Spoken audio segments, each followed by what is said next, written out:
तो सज्जनों, आज हम आपको बताना चाहेंगे कि हम घुटने की बीमारियों से कैसे बचें। मैं स्वामी डॉक्टर विनय, प्रभारी विवेकानंद सेवा मिशन, कामधेनु शक्तिपीठ। और आज हम आपको यह बताते हुए मुझे बहुत हर्ष हो रहा है कि जहां पूरा देश आज घुटने की बीमारियों से त्रस्त होता चला जा रहा है, हमारे शरीर में तमाम सारे इन्फेक्शन लगातार बढ़ते चले जा रहे हैं। तो ऐसे में हम पंचगव्य के द्वारा हम इससे कैसे बच सकते हैं, इस पर हम आज आप सभी का ध्यान केंद्रित करना चाहेंगे।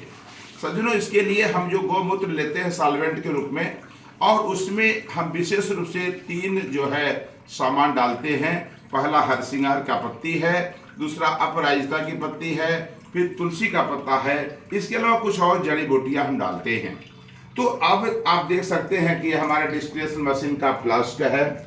उस फ्लास्क में ये सारे सामान पड़े हुए हैं और उसको हम गर्म कर रहे हैं। देखिए वहाँ इन्फ्लेमेशन है, उसको हम गर्म कर रहे हैं और गर्म करने के बाद उसका भाप बन रहा है। फिर उस भाप को हम ठंडा करके इस देखिए जार में, जो हमारा छोटा सा बोतल है, उसमें वो इकट्ठा देखिए बूंद बूंद करके गिर रहा है। इससे हमारा वह दवा बन रहा है। अब आपको बताएं कि इसमें जो सारे तत्व पड़े हुए हैं, तो उसमें जो हरसिंगार की बात बताते हैं, जैसे एक आइटम की मैं आपको बात बताता हूँ। हरसिंगार के जो पत्ते होते हैं उसमें एंटीऑक्सीडेंट का गुण होता है, एंटी इन्फ्लेमेटरी होती है और एंटीबैक्टीरियल भी होती है। तो इससे हमारे शरीर में कहीं सूजन हो रहा है तो उससे हमको मुक्ति मिलती है, हमारे शरीर में कहीं इन्फेक्शन है तो उससे मुक्ति मिलती है।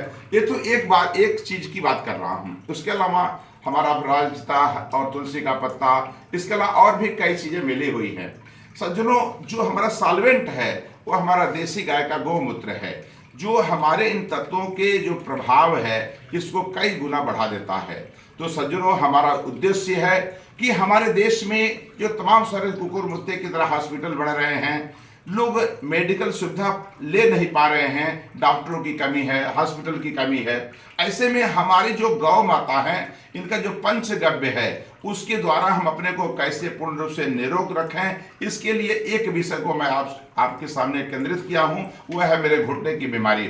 जो हमारा घुटने है, एक घुटना की बीमारी है, यह अगर कोई व्यक्ति इस दवा का सेवन कर रहा है, जो या घरेलू दवा बन रही है, और उसके साथ एक प्रिकॉशन होता है, जैसे हम सफ़ेद चीज़ों का सेवन न करें। जैसे सफ़ेद नमक है, हमारा जो मैदा है सफ़ेद, या हमारे जो नमक सफ़ेद हैं, ये सारी चीज़ों को हमको अवॉइड करना होगा, क्योंकि जो चीनी होती है इससे हमारा कैल्शियम समाप्त होता है धीरे धीरे। तो हम एक तरफ हम इन सारी चीज़ों का प्रिकॉशन रखें, खान पान सही रखें और इसका सेवन करें, तो निश्चित रूप से हम अपने इस घुटने की बीमारी के साथ साथ कई बीमारियों से बच सकते हैं। जय गौ माता, जय रामकृष्ण विवेकानंद।